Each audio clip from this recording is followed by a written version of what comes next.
감사합니다. 오후에 함께 보실 말씀은 골로새서 4장 5절입니다. 오후에도 한 구절만 보도록 하겠습니다. 골로새서 4장 5절입니다.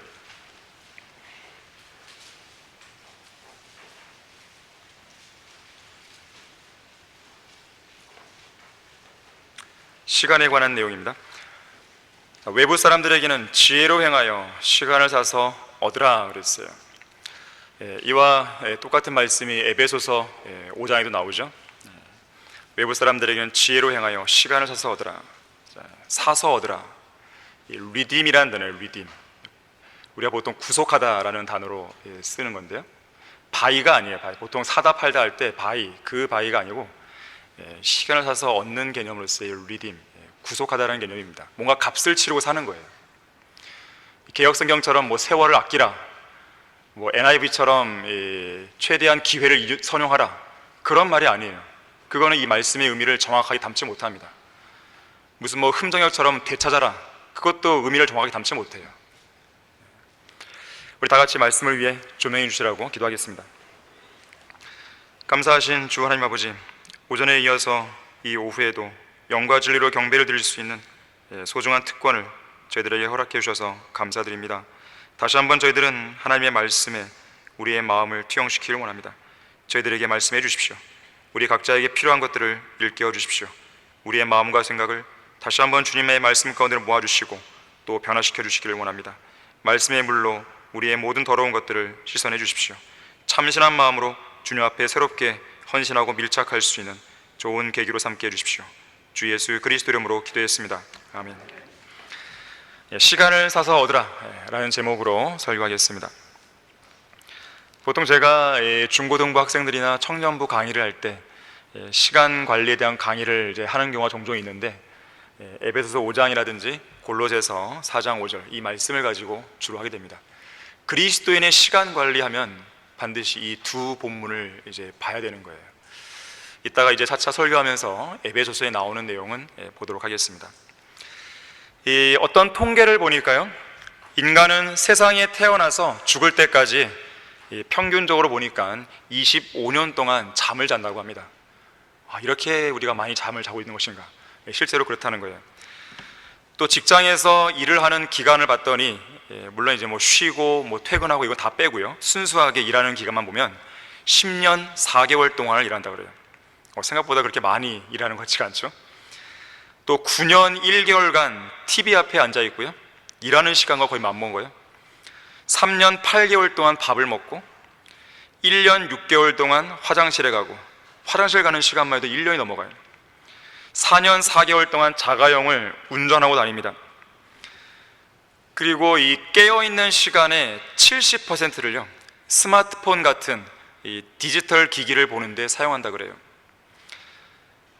또한 일평생 90%의 시간을 건물 안에서 보낸다 그래요. 90%를. 그만큼 사람들이 운동을 안 하는 것이죠. 또 일평생 크게 웃는 횟수를 보니까 29만 번이나 웃는다 그래요. 그렇게 많이 웃을 일이 있나요? 또 걸어다니는 거리를 보니까 16만 킬로미터를 걸어다니고요, 또 밤에 꿈을 꾸잖아요. 14만 번의 꿈을 꾼다 그래요. 커피 좋아하십니까? 1만 2천 잔의 커피를 마신다고 합니다. 특히나 이 평생 동안 보통 어떤 결심이나 다짐을 하잖아요. 보니까는 200만 번의 다짐과 결심을 한다 그래요. 크고 작은 결심들을. 그렇게 많이 다짐을 하지만 실제로 실천으로 옮겨진 것은 극히 미미하다고 합니다. 욥기 7장 1절에서는 세상에 있는 인간에게는 정해진 시간이 있지 아니하냐, 그의 날들이 또한 품꾼의 날들과 같지 아니하냐 그랬어요. 자, 인간에게는 시간이 정해져 있습니다. 무한정 주어지는 게 아니에요. 시간에는 반드시 시작이 있고 또 끝이 있습니다. 태초에 하늘과 땅이 창조되면서 시작된 이 시간의 역사는 우주의 멸망과 함께 끝을 향해 달려가고 있다는 것을 우리는 기억해야 됩니다. 시간이 갖고 있는 몇 가지 특징들이 있어요. 여러분들이 시간이 갖고 있는 특징들을 좀 잘 알아두시면 시간을 관리하는 데 있어서 효과적이 될 수 있습니다. 우선적으로는요, 어느 누구도 인간에게 정해져 있는 시간을 변경할 수가 없습니다. 바꿀 수 없어요. 어느 누구에든지 하루 24시간, 1440분, 86,400초씩 한치의 오차도 없이 꼬박꼬박 주어지고 있는 것이죠. 누구에게 더 많이 주어지고 누구에겐 덜 주어지고 그런 건 없습니다. 두 번째로는 시간은요, 저장할 수가 없어요. 돈은 저축할 수 있는데 시간은 저축이 안 됩니다. 어느 날 하루를 보냈는데 시간이 많이 남았다고 해서 은행에다가 저축했다가 다음 날 혹은 내가 필요할 때 꺼내 쓸 수 있는 것이 아니에요. 세 번째는요, 시간이 정해져 있다고 그랬는데요, 이 시간의 그 양을 늘리거나 줄일 수도 없어요. 요한복음 11장 9절에서 예수님께서 물으시죠. 낮은 12시간이 아니냐? 낮은 12시간으로 정해져 있어요. 그 양이 정해져 있는 것이죠. 하루 24시간 중에서 세상의 빛을 볼 수 있는 시간은 단 12시간이죠. 이 12시간이라는 양을, 12시간이라는 이 길이를 더 늘리거나 줄일 수가 없습니다. 밤도 마찬가지예요. 12시간이라고 하는 각각 12시간인 낮과 밤의 길이를 원하는 만큼 늘리거나 줄일 수가 없습니다. 그것을 하실 수 있는 분은 하나님 한 분이시죠. 창조주 하나님 한 분밖에 없습니다. 시간을 창조하신 분, 공간을 창조하신 분, 바로 그분만이 이 시간을 늘리거나 줄일 수가 있는 거예요. 그런 경우가 있었죠. 여호수아의 정복 전쟁 당시에 기브온 전투가 한창이었습니다. 그 당시에 여호수아는 완전한 진멸을 위해서 주님께 더 긴 시간을 요구했잖아요. 결국 태양과 달이 멈추는 위대한 기적이 일어났죠. 그 결과 태양은 거의 종일 밑으로 내려가지 않았다고 성경은 기록하고 있습니다. 거의 종일. 하루가 24시간이잖아요. 거의 24시간이에요. 대부분의 이제 신학자들은 23시간 20분으로 동의를 하고 있죠. 실제로 당시에 이러한 이 기적이 일어났다는 것을 보여주는 고대 기록들이 있습니다.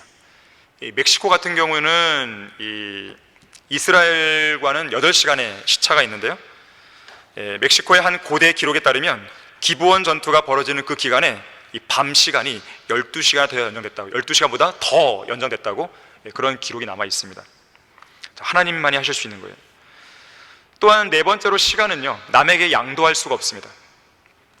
자신에게 시간이 남는다고 해서 다른 사람에게 넘겨줄 수도 없고, 내가 부족하다고 해서 다른 사람의 남는 시간을 가져올 수도 없어요. 마지막 다섯 번째 특징은요, 시간은 끊임없이 한결같은 속도로 가죠. 시간이 빨리 갔다가 느리게 갔다가 그런 경우는 없습니다. 시계는 가능하죠. 시간을 표시해주는 시계는 이 환경이나 기상 조건에 따라서 더 빨리 가기도 하고 느리게 가기도 하고, 그래서 때로는 이 시계가 잘 안 맞기도 하잖아요. 하지만 시간 자체는 속도가 항상 일정합니다. 상대성 이론을 말하는 아인슈타인이 뭐라고 떠들지 간에 시간은 일정하게 가는 것이에요. 동일한 속도를 유지하며 흘러가다가 결국 마지막에 다다르게 됩니다. 한편 시간은 하나님께서 인류에게 주신 선물입니다. 나이가 많든 나이가 적든, 구원을 받았든 받지 않았든, 어떤 국적과 종교를 가지고 있든지 관계없어요. 누구에게나 똑같이 공평하게 동일한 시간이 매일매일 주어지는 선물이에요. 내일 시간이 안 주어지면 어떡하지? 내일 모레 안 주어지면 어떡하지? 그런 걱정할 필요도 없어요. 하나님께서 정해진 범주 안에서는요, 시간은 계속 흘러가게 되어 있고 누구에게나 그 시간은 주어지게 되어 있는 것입니다. 자, 그렇다면 여러분들은 선물로 주어진 그 시간으로 인해서 하나님께 감사를 드린 적이 있습니까? 저에게 시간을 주셔서 감사합니다. 돈을 주셔서 감사합니다는 기도가 나오는데 시간을 주셔서 감사합니다, 감사해 본 적 있습니까? 오늘도 나에게 생명의 호흡을 허락하시고 하루를 살아갈 수 있는 이 기회로 인해서 감사를 드립니다. 만약에 감사하고 있다면 그렇게 감사하시는 분은 날마다 선물로 주어지는 시간을 과연 어떻게 사용하고 있습니까? 시간을 효율적으로 쓰고 있습니까? 아니면 낭비하고 있습니까? 시간을 선물로 주신 하나님과 그분의 사역을 위해서 쓰고 있습니까? 진리의 기치를 드높이기 위해서 여러분이 사용하는 시간은 얼마나 됩니까? 그리스도의 심판서에 서게 되면요, 하나님께서는 반드시 계산하십니다. 무엇으로 계산하실까요? 뭐 다른 여러 가지 기준들도 있겠지만 시간도 보실 걸 생각이 드는 거예요. 너가 성경을 얼마나 많이 읽었냐? 얼마의 시간 동안 읽었냐?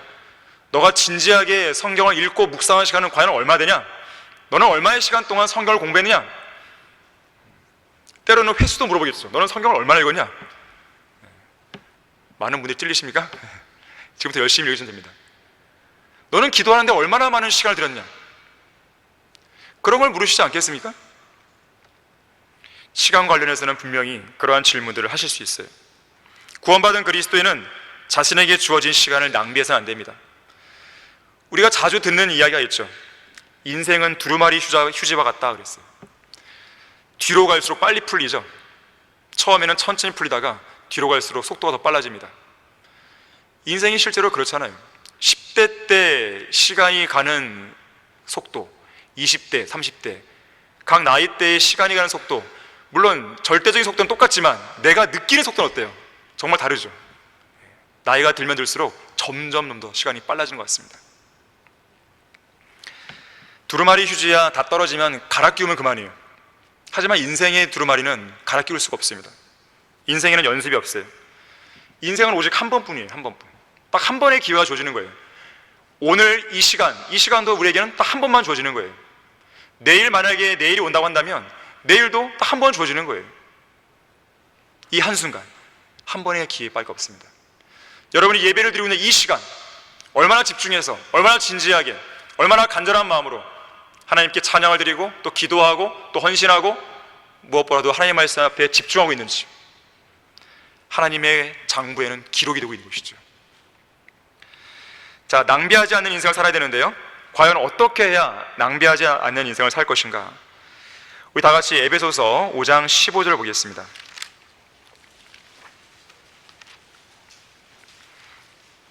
에베소서 5장 15절 16절을 보시면, 그러므로 너희가 얼마나 정확히 행하고 있는지 주의하라. 미련한 사람같이 행하지 말고 현명한 사람같이 행하여 시간을 사서 얻으라. 이는 그날들이 악하기 때문이니라. 자, 낭비하지 않는 인생을 살려면 첫 번째로 여기 15절 나오듯이 자신이 얼마나 정확히 행하고 있는지 주의해야 됩니다. 내가 지금 처신하고 있는 말, 행동, 인생을 살아가는 방식, 나의 인생 계획, 정말 이게 지금 정확한 것인가? 잘하고 있는 것인가? 잘못된 것인가? 혹은 내가 잘못된 길로 가고 있는 것은 아닌가? 주의하여 행해야 됩니다. 자, 이것을 판단할 수 있는 기준은 어디에 있어요? 성경입니다. 하나님의 말씀에 비춰봤을 때 내가 지금 잘하고 있는지 못하고 있는지 알 수 있어요. 여러분이 이 자리에서 내가 성경대로 믿는 교회에 와서 신앙생활도 하고 말씀도 듣고 이렇게 성장하고 예배도 드리고, 내가 이렇게 하는 모든 활동들이, 이런 신앙생활이 잘하고 있는 것인지 못하고 있는지를 알 수 있는 기준은 성경입니다. 우리가 지금 성경대로 예배를 드리고 있고 성경대로 말씀을 듣고 있고 또 성경대로 이 교회에서 사역이 이루어지고 있고 성경대로 열매가 나오고 있기 때문에 우리는 확신을 가질 수 있는 거예요. 그 기준이 있단 말이에요. 하나님께서도 그 기준대로 여러분을 평가하실 거예요. 그 말씀을 근거로 여러분의 몸으로 얼마나 정확히 행했는지를 그리스도의 심판석에서 판결하시는 것이죠.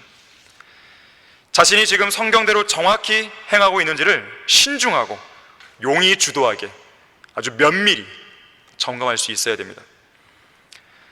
성경대로 정확하게 구원받은 것이 맞는지, 내가 지금 죽어도 지옥에 가지 않고 하늘나라에 갈 수 있다는 확신이 있는데 이 확신이 성경 말씀에 정확히 근거를 두고 있는 것인지,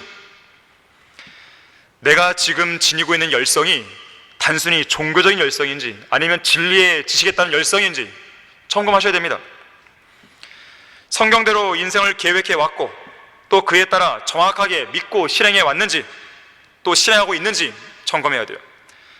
내가 성경대로 믿고 실행하는 교회에 제대로 다니고 있는 것인지, 그저 교회에만 왔다 갔다 하는 교인은 아닌지, 성경대로 주님을 섬기고 있고 성경대로 믿음의 경주를 잘 달리고 있는지, 성경대로 믿는 그리스도인답게 살고 있는지, 아니면 하나님과 세상 사이를 왔다 갔다 하면서 시간을 낭비하다가 흰머리만 늘어가고 있는 것은 아닌지, 정말로 내가 예수 그리스도의 재림을 기다리며 살고 있는지, 여러분의 신앙생활 전반을 점검해 보실 수 있어야 됩니다.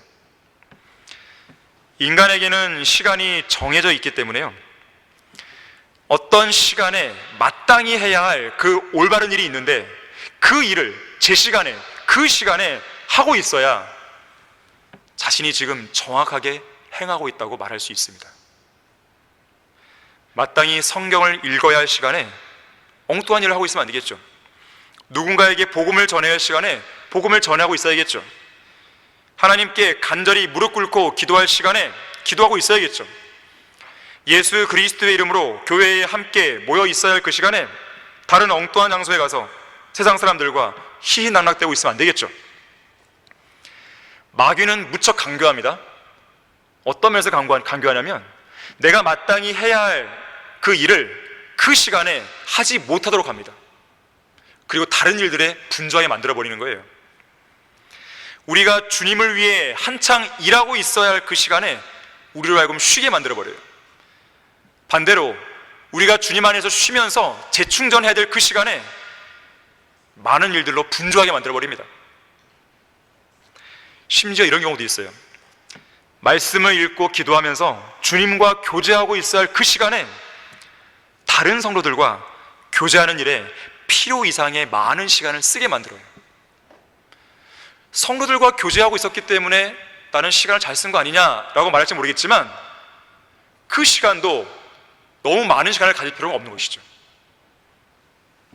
특히나 그 시간이 주님과 먼저 교제할 시간이라고 한다면 그 시간을 마귀에게 도둑 맞은 것이 됩니다.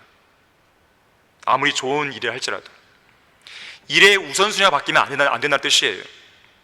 상황에 맞는, 또 제 시간에 맞는 올바른 일을 해야만 하는 것인데 하지 못하게 되면 결국 시간을 낭비하게 되는 것입니다. 어떤 특정한 일을 해야 할 올바른 시간을 정확히 알고 제 시간에 맞춰서 그 일을 행하는 사람이야말로 영적 분별력을 갖춘 사람이에요. 그리고 현명한 그리스도인이며 특히나 자신이 얼마나 정확히 행하고 있는지를 잘 아는 그리스도인인 것입니다. 자신이 얼마나 정확히 행하고 있는지 주의를 기울이지 않으면 자칫 시간을 낭비할 수 있습니다. 시간만 낭비하는 게 아니에요. 어차피 인생이라고 하는 것은 시간의 집합이기 때문에 인생을 낭비하게 됩니다. 시간을 낭비하는 것은 인생을 낭비하는 것이에요. 자신의 삶과 생명을 낭비하는 것입니다. 자, 그런데 시간은 하나님께서 주신 선물이기는 해도 그 시간을 마음대로 사용하거나 낭비할 수 있는 권한이 우리에게 주어져 있지는 않습니다. 스코틀랜드의 설교자 로버트 머레이 맥체이는 이렇게 말했어요. 나에게는 나의 주인의 시간을 훔치거나 낭비할 어떠한 권리도 없다 그랬어요. 중국 선교사 찰스 코웨는 이렇게 말했어요. 하나님께서는 우리가 마땅히 해야 할 책임을 회피하지 않고 또 우리에게 주어진 소중한 기회를 놓치지 않으며 또한 우리에게 제공된 능력이 소진되지 않도록 우리를 지키신다. 따라서 영적으로 민감하게 처신하라. 그래야만 하나님께서 우리에게 주신 인생을 낭비하지 않을 수 있는 것이다. 하나님께서 우리에게 주신 그 은사들, 그 능력, 그러한 재능들, 또 때로는 물질, 그런 시간들을 주님을 위해서 써야 되는 것인데, 주님께서 우리에게 수많은 기회들을 주신단 말이에요. 주님을 위해서 할 수 있는 그런 기회를 놓쳐서는 안 된다는 것이에요. 그러한 영적인 부분에 있어서 민감하게 있어야만 내가 시간을 낭비하지 않을 수 있습니다. 기회를 놓치지 않을 수 있는 거예요. 미국의 침례교회 목사인 로데스 박사는 이렇게 말했습니다. 만약 어떤 목사가 그의 시간을 낭비하지 않고 있다면 다른 성도들이나 동역자들도 시간을 낭비하지 않게 해줄 수 있을 것이다. 담임 목사가 모범을 보여야 되는 것이죠. 시간 사용에 있어서. 러커만 목사님은 이렇게 말했습니다. 텔레비전만큼 오늘날에는 이제 스마트폰이 되겠죠. 빠르게 성도들을 해치는 것은 없다. 만약 성도들이 하루에 30분 이상 그 바보 상자를 보는 데 시간을 쓰고 있다면 그는 시간을 낭비하는 어리석은 바보가 되어 자신의 인생과 사역을 끝장내고 말 것이다. 성경과 건강 이외에 이 땅 위에서 가장 중요한 것은 시간이다. 물론 예수 그리스도와 구원받는 것이 가장 중요하다. 하지만 소유의 관점에서 볼 때 성경과 건강과 시간이 우리가 소유하고 있는 것 가운데 가장 중요한 요소이다. 운동과 휴식도 중요하다. 이 둘은 성경 공부와 기도만큼이나 필요하다. 그러나 텔레비전은 아무짝에도 쓸모가 없다. 그것은 오직 인간의 탐욕을 창조하고 부추기는 기계에 지나지 않는다. 이 영국 격언에 시간을 낭비하는 것만큼 큰 죄는 없다라는 격언이 있어요. 시간을 낭비하는 건 죄입니다. 하나님께서 우리에게 주신 그 시간을 낭비하는 것은 청지기로서의 올바른 역할이 아니에요. 한 번은 어떤 사람이 밤중에 꿈을 꿨습니다. 그 꿈속에서 엄중한 법정으로 불려나갔어요. 이제 막 판결을 내리려고 하는 판사 앞에 두렵고 떨리는 마음으로 이 사람이 서 있었어요. 그때 판결이 떨어졌습니다. 피고 누구누구를 사형에 처한다. 이 청천벽력과 같은 사형 선고에 이 사람은 마지막 항변을 하면서 도대체 제가 지은 죄가 무엇입니까? 무엇이기에 사형죄를 언도하는 겁니까? 항변했어요. 그러자 판사가 말합니다. 너의 죄는 인간이라면 누구나 흔히 저지를 수 있는 가장 심각한 죄다. 그것은 바로 인생을 낭비한 죄다. 이 사람은 할 말을 잃었습니다. 자신의 죄를 인정할 수밖에 없었어요. 만약 여러분에게 너의 죄는 인생을 낭비한 죄다, 그 죄로 인해 사형에 처한다는 이 판결이 떨어지면 어떻겠습니까? 이 엄중한 판결 앞에서 나는 죄 없는데요? 나는 시간을 낭비한 적이 없는데요? 앞으로도 그럴 것인데요? 과연 그렇게 자신 있게 말할 수 있는 사람이 과연 몇 명이 될까요? 아마 거의 없겠죠. 인생을 낭비한 죄에 대해서 결백을 주장할 수 있는 사람은 거의 없습니다. 정말 거의 없어요. 누가복음 12장에도 인생을 낭비한 어떤 부자에게 사형 선고가 떨어지죠. 이 부자에게는 집도 있었고 땅도 있었어요. 그가 소유하고 있는 농장은 풍작을 이뤘습니다. 너무나 큰 풍작을 이뤄서 곡식을 쌓아둘 공간이 없었어요. 모자릅니다. 보통 그럴 경우에는 원래 있던 곡간 외에 다른 곡간을 더 세울 거 아니겠어요? 근데 이 사람은 그렇게도 안 해요. 원래 있던 곡간을 다 허물어버려요. 그리고 더 큰 곡간을 세우죠. 돈이 그렇게 남아 도나 보죠? 그러면서 이렇게 말하죠. 내 혼아, 내가 여러 해 동안 쓸 물건들을 많이 쌓아두었으니 편히 쉬고 먹고 마시고 즐거워하리라.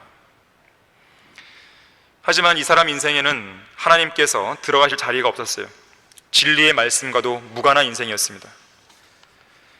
그 부자가 쌓아놓았던 그 부는 영원한 삶을 위한 것도 아니었어요. 오직 순간의 쾌락, 현실 만족을 위한 것이었습니다. 자기 육신의 정욕을 채우기 위한 노력만 가득했던 것이죠. 그 사람 딴에는 성공한 인생이라고 자부했을지 모르지만 하나님께서 보시기에는 망한 인생이죠.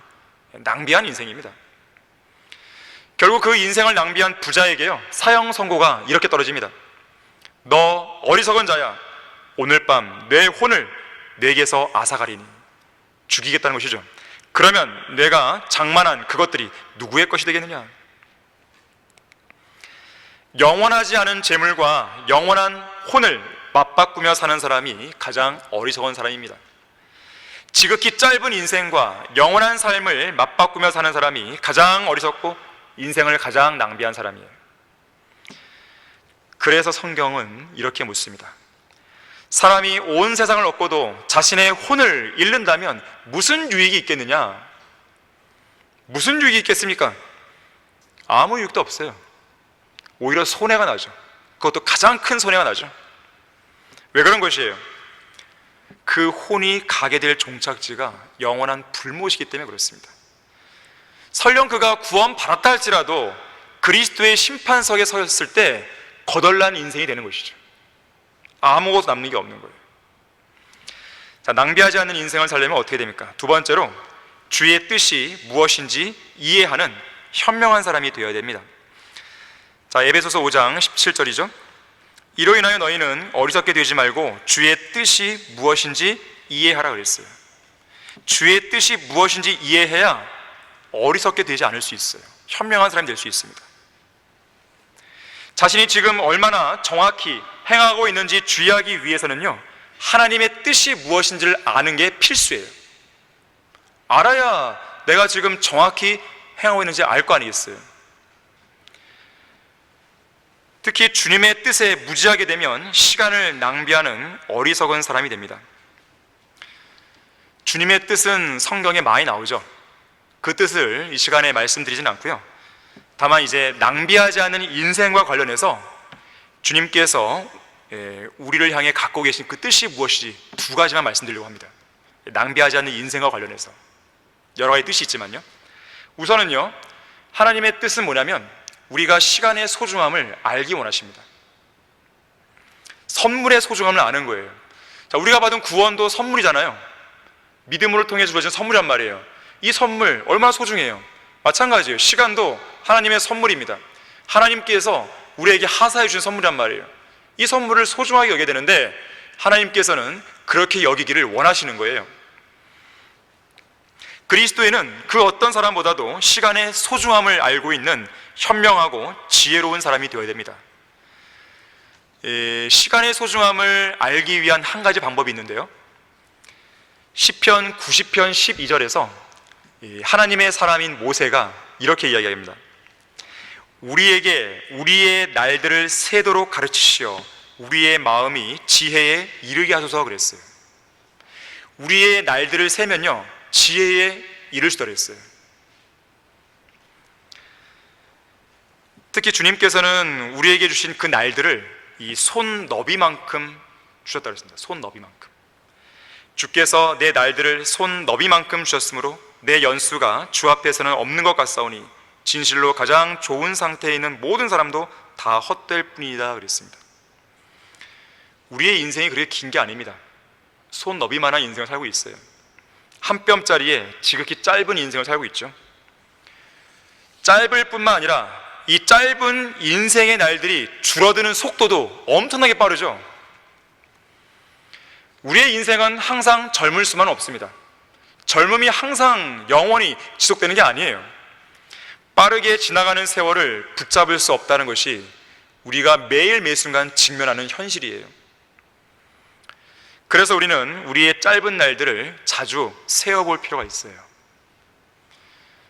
대충 우리의 날들이 인생은 70이요 강건은 80이라 했으니까요, 대충 계산해 볼 수 있지 않겠습니까? 과연 우리가 지나온 날들은 얼마나 지나온 것이고 우리에게 남아있는 날들은 대략 얼마인지를 세볼 수 있잖아요. 우리에게 남아있는 날들이 얼마나 되는지 가늠해 보면서 시간의 중요성을, 소중함을 인식해야 되는 것이에요. 특히나 우리가 지금까지 하나님의 뜻을 행하면서 주님과 교제하며 보낸 날들은 얼마나 되고 또 앞으로 주님을 위해 일할 수 있는 날들은 얼마나 남아있는지 주의 깊게 세어봐야 돼요. 세상의 성공을 향해서요, 앞만 보고 그렇게 달리지 마세요. 잠시 멈출 필요가 있습니다. 그렇게 앞만 보고 세상의 성공을 향해 달려가다가요, 인생의 마지막 문턱에서 내가 주님을 위해서 일할 수 있는 날들이 얼마 안 남았다는 이 충격적인 사실을 접할 때 얼마나 당황스럽겠어요. 얼마나 마음이 다급해지겠어요.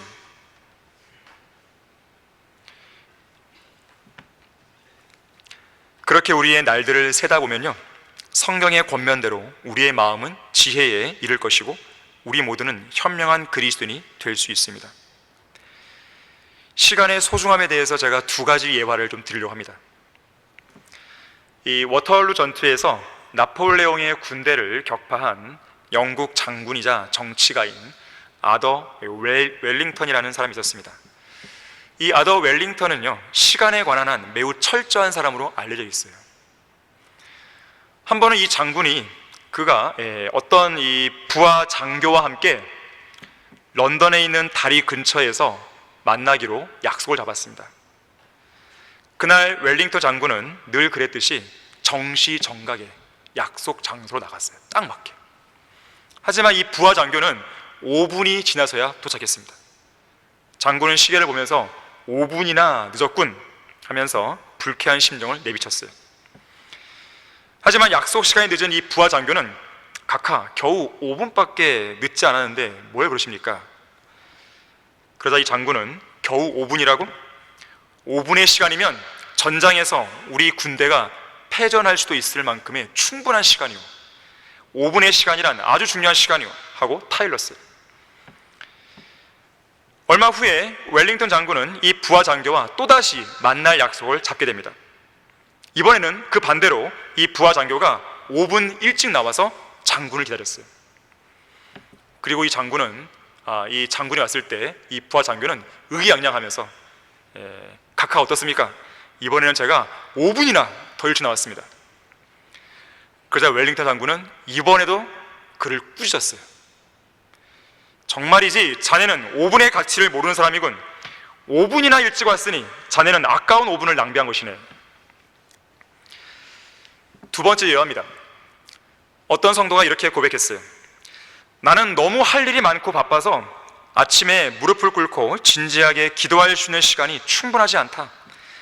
오늘도 나는 서둘러 직장에 가야 했기에 성급히 기도를 마치고 그 자리에서 일어났다.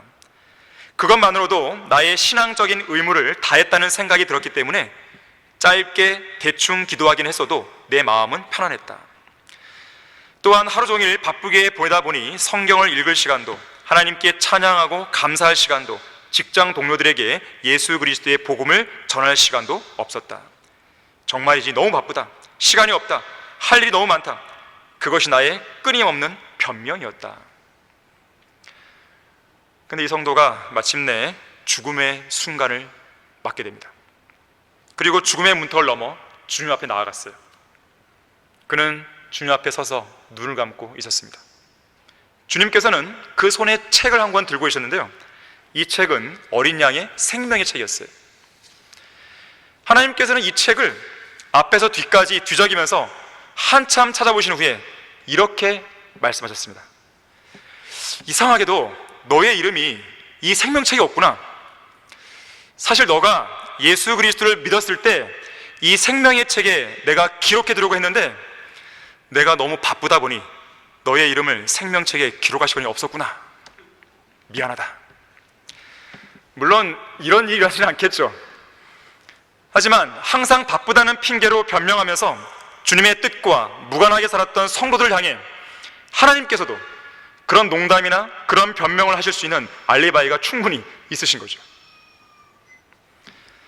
자, 낭비하지 않는 인생과 관련해서요, 주님께서는 또 어떤 뜻이 있을까요? 아까는 시간의 소중함을 알길 원하세요.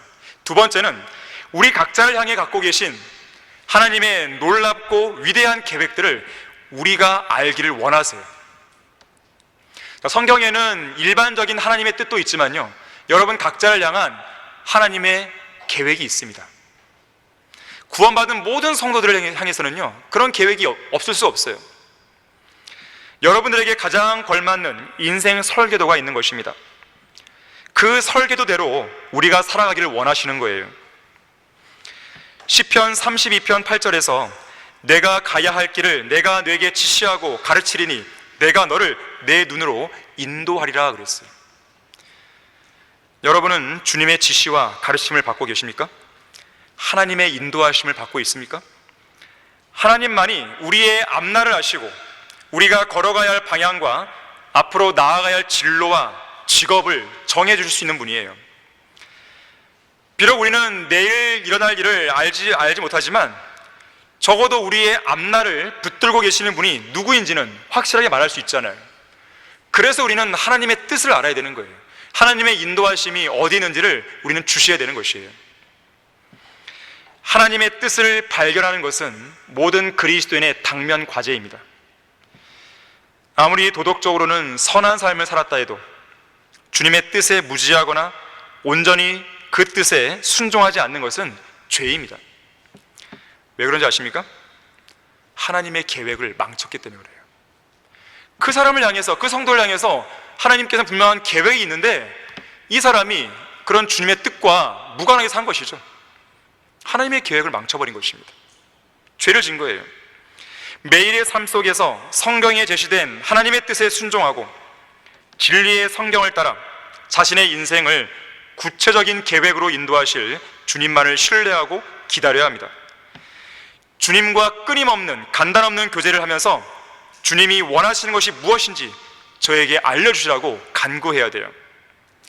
그리고 그 뜻에 하나씩 하나씩 순종하다 보면 우리가 남은 인생 동안 무엇을 해야 할지 하나님께서는 원대한 계획을 구체적으로 보여주십니다. 여러분 각자를 향한 하나님의 계획을 보여주셨다면 조금 더 주저하지 말고 그 뜻에 인생의 모든 것을 걸어야 됩니다. 현명하고 지혜로운 성도는 누구냐면 자기 자신을 향한 하나님의 뜻이 무엇인지 알고 그 뜻에 자신의 모든 것을 거는 거예요. 승부수는 그럴 때 띄우는 것입니다. 아무 때나 띄우는 게 아니에요. 자기의 몸이든 자기의 마음이든 자기의 지식이든 자기의 은사든 자기의 재능이든 물질이든 시간이든 그 무엇이든 다 좋습니다. 나에게 주어진 그 모든 것들을 하나님의 뜻에 다 쏟아붓는 것이에요. 그러면 그 사람은 시간을 낭비하지 않을 수 있는 거예요. 그렇게 해야지만 우리를 구속하신 예수 그리스도 안에서 의미 있는 인생을 살 수 있는 것입니다. 자, 낭비하지 않는 인생을 살려면 어떻게 됩니까? 마지막 세 번째로 에베소서 5장 16절에 나오듯이 시간을 사서 얻어야 됩니다. 시간을 사서 얻으라. 이는 그 날들이 악하기 때문이라. 저는 서두에 시간은 돈을 주고 살 수 있는 대상이 아니라고 말씀드렸어요. 시간의 속성상 시간은 누구에게나 공평하게 주어지고 자신에게 주어진 시간을 다른 사람에게 양도하거나 사고 팔 수 없어요. 자, 그런데 성경은 시간을 사서 얻으라고 우리에게 권면합니다. 어떻게 해야 시간을 사서 얻을 수 있는 것입니까? 갑지불이에요, 갑지불. 어떤 갑지불이냐면 이 같은 시간에 여러 가지 일들을 할 수 있잖아요. 그런데 아까 말씀드렸듯이 그 시간에 반드시 해야 할 일은 있단 말이에요. 다시 말하자면 그 시간에 반드시 해야 할 그 일을 위해서 반드시 하지 않아도 될 수많은 일들을 희생시키는 거예요. 갑지불이죠. 그래야만 내가 그 일을 할 수 있는 시간을 확보할 수 있는 거예요. 바로 이것이 시간을 사서 얻는다는 그 의미인 것이에요. 시간은 돈이다 라는 말이 있죠. 이 말을 처음으로 한 사람이 벤자민 프랭클린입니다. 이 벤자민 프랭클린은 이 젊은 상인에게 하는 조언, 이런 제목의 에세이에서 시간은 돈이다 이 말을 쓰게 돼요. 그 짤막한 그 한 토막의 내용을 이야기하면 이렇습니다. 이 젊은 상인에게 이런 조언을 주는 거예요. 이보게, 시간은 돈이라네. 시간이 돈이라는 이 말을 자네는 절대로 잊지 말게. 열심히 일을 해서 오전에 5실링을 벌고 오후에도 5실링을 벌어서 하루 동안 10실링을 벌 수 있는 어떤 사람이 있는데 어느 날인가 그는 그날따라 기분이 그래서 그런지 몰라도 오전에만 일하고 오후에는 일하지 않았다네. 그리고 그가 오후에 일을 안 하는 대신에 자기 기분 전환을 위해서 6펜스를 썼다고 해보세요. 그런 경우에 이 사람은 고작 6펜스밖에 안 썼네 라고 생각하기 쉽네.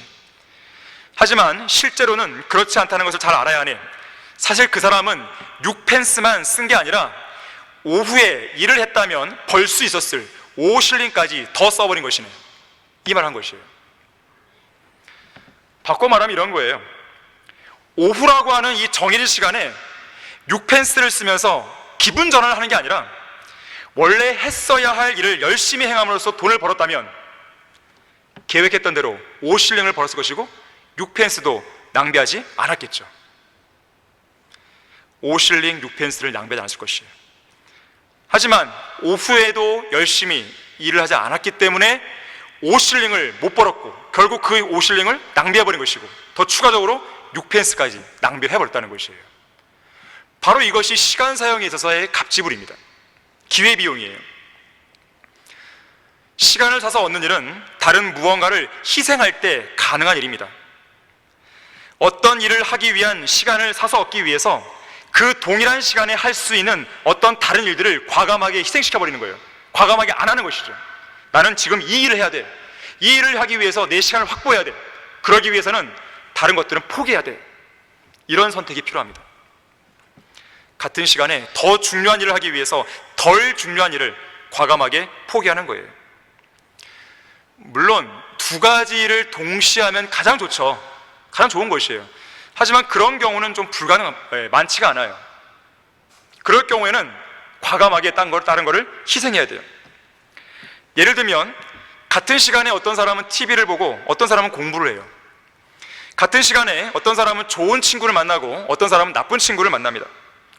같은 시간에 어떤 사람은 말씀을 읽거나 기도를 하거나 구령을 하고 어떤 사람은 세상 일에 파묻혀 살아요. 같은 시간에 어떤 사람은 다른 사람들을 헐뜯는 데 시간을 보내고 어떤 사람은 서로 세워주는 일을 합니다.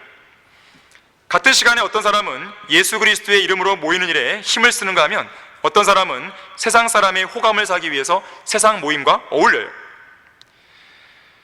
자, 시간은 하루 24시간 누구에게나 공평하게 주어집니다.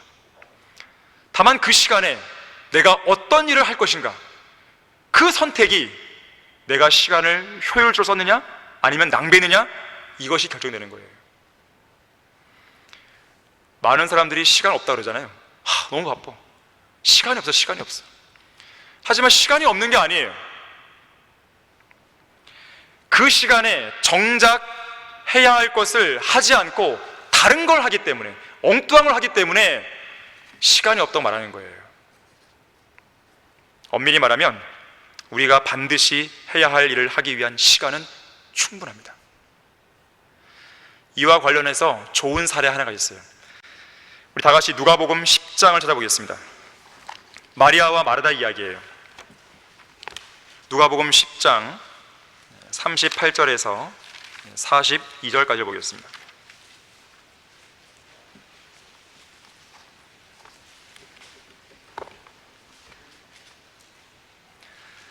그들이 길을 가고 있을 때 주께서 어떤 마을에 들어가시니 이름이 마르다라고 하는 한 여인이 주를 자기 집으로 영접하더라.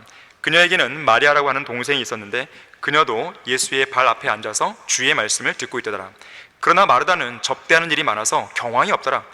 그러므로 그녀가 와서 주께 말씀드리기를, 주여, 내 동생이 접대하는 일에 나 혼자만 남겨놓는 것을 개의치 않으시나이까? 그녀에게 말씀하셔서 나를 도와주라고 하소서라고 하니 예수께서 대답하여 그녀에게 말씀하시기를, 마르다야 마르다야, 내가 많은 일로 염려하며 수고하고 있으나 필요한 것은 한 가지뿐이니라. 마리아는 이 좋은 편을 택하였으니 그녀에게서 그것을 빼앗지 못하리라고 하시더라. 자, 마르다는요, 지금 예수님께 너무 바쁘다고, 나 경황이 없다고, 시간이 없다고 호소하고 있습니다. 이 동일한 시간에 마르다는 접대하는 일을 하고 있었고 마리아는 하나님의 말씀을 듣고 있었어요. 물론 마르다가 이렇게 열심히 섬기는 모습에 대해서요, 뭔가 잘못이 있다고 책망할 필요는 없습니다. 왜냐하면 교회 안에는요, 마리아 같은 사람도 있어야 되지만 분명 마르다와 같이 열심히 섬기는 사람도 필요하기 때문에 그런 것이에요. 우리의 영적인 삶도 그렇잖아요. 우리가 늘 말씀만 듣나요? 그렇지 않잖아요. 때로는 교회 안에서 빗자루를 들기도 하고 설거지를 하기도 하고 한단 말이에요. 다양한 섬김의 모습이 있고 다양한 역할들이 있는 거예요. 또 그 역할이 어떠한 특정한 사람에게만 맡겨진 것이 아니라 나 자신이 그 여러 가지 역할들을 다 감당할 수 있는 거예요. 다만 어떤 정해진 시간에 내가 해야 할 일은 분명히 정해져 있다는 것입니다. 이 마르다의 문제는 열심히 섬기는 것, 이것이 문제가 아니에요. 이 마르다의 문제는 접대하고 섬기는 행위 그 자체가 아니라 접대하는 일이 너무 많다는 거예요. 너무 많아서 경황이 없을 정도라는 것이 그게 문제입니다. 너무 많은 일들에 사로잡혀 있었어요. 결국 한 가지 일에도 제대로 정신을 집중하지 못한 채 어려움을 겪었던 것입니다. 필요 이상 일이 너무 많은 게 문제였던 거예요. 한편으로는 예수님께서 밥상을 차리는 문제보다도 하나님의 말씀을 가르치시는 것에 더 관심을 두고 계셨습니다. 마르다는 그 많은 일들을 잠시 내려놓고 쉴 필요가 있었어요. 당시의 상황에서 그녀가 접대하는 일을 과감하게 희생시키고 마리아처럼 예수님 곁에 앉아서 말씀을 들을 필요가 있었습니다. 반면에 마리아는 이 동일한 시간에 가장 중요한 일을, 또 마땅히 했어야 할 일을 제대로 선택했죠. 예수님의 관점에서 보면 마리아는 시간을 사서 얻은 것이고 마르다는 시간을 효과적으로 쓰지 못한 거예요. 42절 보세요. 필요한 것은 한 가지뿐이라 마리아는 이 좋은 편을 택하였으니 그녀에게서 그것을 빼앗지 못하리라 그랬어요. 한 번에 두 가지, 세 가지 일을 할 수 있는 때도 있지만 대부분은 그 시간에 해야 할 꼭 필요한 일은 한 가지뿐입니다. 그 필요한 한 가지를 위해서 불필요한 다른 것들을 과감하게 포기하고 희생할 수 있는 그런 그리스도인이 되어야 되는 것이에요. 그러면 여기에서 한 가지 질문이 생기죠. 내가 이 시간에 해야 할 가장 필요한 일이 무엇이고 또 그 필요한 일을 하기 위해서 희생시켜야 할 다른 일들은 무엇인지 어떻게 결정하고 어떻게 선택하고 어떻게 구분할 수 있습니까? 자, 여기에서 바로 인생의 우선순위 문제가 대두됩니다. 여러분의 인생의 우선순위가 어디에 있냐 이거예요. 이 인생의 우선순위는요, 여러분 각자를 향해 하나님이 갖고 계신 그 뜻과 연결되어 있습니다. 하나님께서 여러분에게 설교자 되라 그러고 성경 교사 되라 그러고 구령자가 되라 그러고 또 사업가가 되라 그러고 또 어떤 다른 일들에 주님이 맡기신 일들이 있단 말이에요. 그 뜻에 맞는 우선순위가 있다는 것이죠. 그걸 찾는 거예요. 그에 대한 답은 제가 줄 수 없어요. 그건 여러분이 찾는 것입니다. 여러분 각자를 향한 인생의 그 뜻이, 하나님의 뜻이 무엇인지를 발견하고 그 뜻에 맞게 해야 될 일들을 정리하는 거예요. 여기는 반드시 우선순위가 있는 것입니다. 가장 중요한 것들부터 하는 것이죠. 여러분 시간 관리하는 것 중에서요, 아주 간단한 팁이 있는데 가장 그날에 해야 될 여러 가지 일들 중에서 가장 중요한 것부터 먼저 하시면 돼요. 그럼 됩니다. 그러면 시간을 효과적으로 쓸 수 있어요. 아주 간단한 원칙이에요. 인생의 우선순위를 잘 결정해서 움직이게 됩니다. 밥 존스 목사님은 이렇게 말했어요. 어떤 특정한 시간에 반드시 해야 할 의무는 절대 충돌하지 않는다. 충돌하지 않아요. 항상 우선순위는 있는 것입니다. 러크만 목사님도 이렇게 말씀했어요. 하나님께서는 결코 충돌하는 5가지 일을 한 사람이 해야만 하는 상황에 부닥치게 하시지는 않는다 그랬어요. 항상 우선순위가 있다. 이 문제에 관해서는 기도를 해야 한다. 주님 가르쳐 주십시오. 제가 이 시간에 이러이러한 일들이 있는데 어떤 걸 먼저 해야 됩니까? 기도하셔야 됩니다. 저는 과거에 세상 직장을 다니면서요, 이 교회에서도 사역을 맡은 적이 있었는데요, 정말 눈코 뜰 새 없이 바빴어요. 하루 종일 세상 직장에서 일을 하다가 집에 돌아오게 되면 신학교에서 강의를 한다든지 아니면 강의를 준비하기 위한 또 강의 준비해야 되는 것이죠. 잠잘 시간도 부족했어요. 그때는 정말 눈물이 날 정도였습니다. 그러면서 제가 시간을 관리하는 것에 대해서 연구하기 시작했어요. 들여다보기 시작했어요. 우선순위의 문제구나, 우선순위. 그러다 보니까 우선순위에 맞게 정렬을 하고 또 그에 맞게 실행하다 보니까요, 문제들이 다 해결되는 거예요. 하나님께서는요, 어떤 한 성도에게 맡겨주신 어떤 사역의 양이 있는데요, 그 사역자가, 그 일꾼이 감당할 수 있는 것 이상의 일들을 주시지 않습니다. 하나님께서 우리를 막 부려먹는 분이니까 그건 않잖아요. 할만하니까 주시는 거거든요. 다만 내가 지혜롭게 현명하게 시간을 어떻게 관리하고 어떻게 일들을 배열하는가의 문제예요. 그건 나의 몫이죠. 그런 것은 하나님께 지혜를 구해야 됩니다. 사람은 하루를 살면서 기본적으로 해야 하고 할 수밖에 없는 일들이 있어요. 이런 기본적인 일들에 필요 이상의 많은 시간을 써서는 안 됩니다. 예를 들면 잠자는 시간이나 밥 먹는 시간, 또 씻는 시간 같은 경우에도 너무 많은 시간을 쓸 필요 없어요. 어떤 사람은 점심을 먹는데 성대하게 차려 먹는 사람이 있어요. 점심은 그럴 필요까지는 없죠. 어떤 사람은 잠을 7시간 이상 자기도 합니다. 그건 불필요하죠. 불필요하게 시간을 낭비하는 요소들을 제거해야 됩니다. 잠을 자는데 필요 이상의 시간을 쓰고 있다면 그건 낭비예요. 그것부터 줄여야 됩니다. 밥 먹는데 막 2시간씩 먹고 있다고 한다면 역시 낭비죠. 어떤 사람은 운동하는데 막 2시간, 3시간 합니다. 그건 잘못된 것이죠. 물론 충분한 휴식을 취하지 말라 그런 말이 아니죠. 밥도 소화되지 않게 빨리 먹어라 그것도 아니죠. 러크만 목사님은 이렇게 말합니다. 어느 한 분야에 지나치게 많은 시간을 소비하는 것은 우리에게 주어진 제한된 인생과 주어진 하루의 시간을 염두에 두고 볼 때 전적으로 잘못이다 그랬어요. 자, 우리 인간에게는 시간이 정해져 있어요. 정해진 시간 안에 우리가 그 시간을 효율적으로 써야 되죠. 어떤 일에 대해서 막 시간을 무한정 막 투여해서 안 되는 것이죠. 그 낭비되는 시간을 제거해야 됩니다. 제거되고 나면 나에게 시간이 확보됩니다. 여기서 우선순위에 맞게 내가 가장 먼저 해야 될 일을 먼저 하고 차례대로 순차적으로 해나가는 것이에요. 그러면 그 사람은 시간을 지혜롭게 쓸 수가 있는 것입니다. 결론적으로요, 평생을 이 최고의 시계를 만드는 데 헌신했던 사람이 있었습니다. 이 사람은 아들의 성인식 날 손수 만든 시계를 선물했어요. 그런데 이 시계는 특이하게도 시침, 분침, 초침이 있을 거 아니겠어요? 있는데 시침을 만들 때는 동으로 만들고, 동이라는 재질로 만들고, 분침은 은으로 만들고, 초침은 금으로 만들었어요. 좀 다르게. 아들은 시계를 받고요, 아버지에게 궁금해서 물었어요. 아버지, 시침이 가장 굵은 바들이니까 시침을 금으로 만들고 오히려 초침을 가장 가는 바들이니까 동으로 만들어야 되는 거 아닙니까? 이렇게 물었어요. 그래서 아버지가 아니다, 초침이야말로 금으로 만들어야 된다. 왜냐하면 이 초를 잃는 것이야말로 세상의 모든 시간을 잃는 것과 마찬가지이기 때문에 그렇다. 그런 다음 그는 아들의 손목에 시계를 채워주면서 이렇게 말합니다. 시간의 초를 아끼지 않는 사람이 어떻게 시간과 분을 아낄 수 있겠냐? 세상의 흐름은 초에 의해 결정된다는 것을 명심해라. 너도 이제 성인이 된 만큼 단 1초의 시간에도 책임을 질 수 있는 현명한 사람이 되도록 하라 그랬어.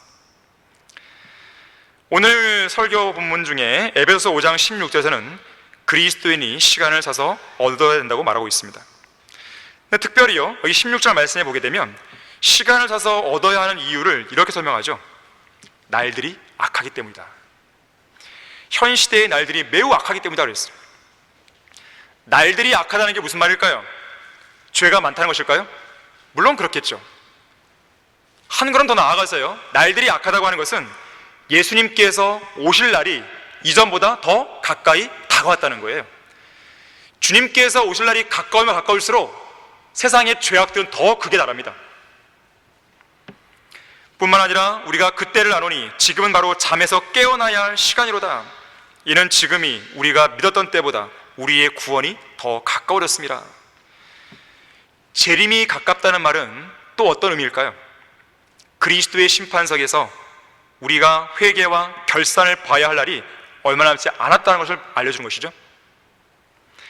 자, 이렇듯 주님께서 오실 날이 얼마 남지 않은 이 악한 날들에 우리가 진리를 따라서 얼마나 정확히 행하고 있는지, 우리 각자를 향한 주님의 뜻이 무엇인지, 그리고 얼마나 현명하게 행함으로써 시간을 사서 얻고 있는지 항상 면밀하게 돌아보면서 자신의 부족한 부분들을 개선해 나가야 됩니다. 시간은 곧 생명이란 말이 있어요. 시간은 곧 생명, 생명을 라이프로죠. 라이프는 인생이란 뜻도 되죠. 인생은 시간의 집합체죠. 한 시간을 낭비하면 우리의 인생도, 우리의 생명도 그 시간만큼 낭비가 되는 거예요. 나중에 그것을 어떻게 보상할 수 있는 방법이 없어요. 기회는 딱 한 번뿐이기 때문에 그냥 지나가는 것이에요. 낭비된 채로. 특히나 이 생명은, 이 인생은, 이 시간은 하나님께서 우리에게 허락하신 것입니다. 고귀하고 존엄한 것이에요. 여러분이 여러분의 목숨과 여러분의 생명을 소중히 안다면 여러분의 인생을 소중히 여길 것이고, 여러분의 인생을 소중히 여긴다면 인생을 구성하고 있는 여러분의 시간을 소중히 여기겠죠. 인생이 담겨있는 생명과 같은 이 시간을 어떻게 사용할 것인지 곰곰이 숙고하고 살아가는 성도에게는 하루하루의 시간들이 의미 있는 시간이 될 것이에요. 작은 시간들이 모여 인생을 만듭니다. 작은 시간들을 어떻게 사는가에 따라서 인생의 전체 향방도 결정되는 것이죠. 하나님께서 선물로 주신 이 작은 시간 하나하나를 소중하게 여기고 그 시간에 대한 책임을 지고 현명하게 또 효율적으로 사용하는 여러분 모두가 되기를 바랍니다. 다 같이 기도하겠습니다. 감사하신 아버지 하나님, 저희들에게 시간을 선물로 주셔서 감사를 드립니다. 우리는 선물로 주신 이 시간을 효율적으로 써야 됩니다. 무엇보다도 주님께서 오실 날이 얼마 남지 않았고 우리가 주님 앞에 설 날도 얼마 남지 않았습니다. 우리 모두 성경대로 믿는 그리스도인으로서 우리에게 주어진, 선물로 주어진 이 시간 하나하나를 오직 주님을 위해서 온전히 효과적으로 쓸 수 있도록 도와주십시오. 주 예수 그리스도 이름으로 기도했습니다.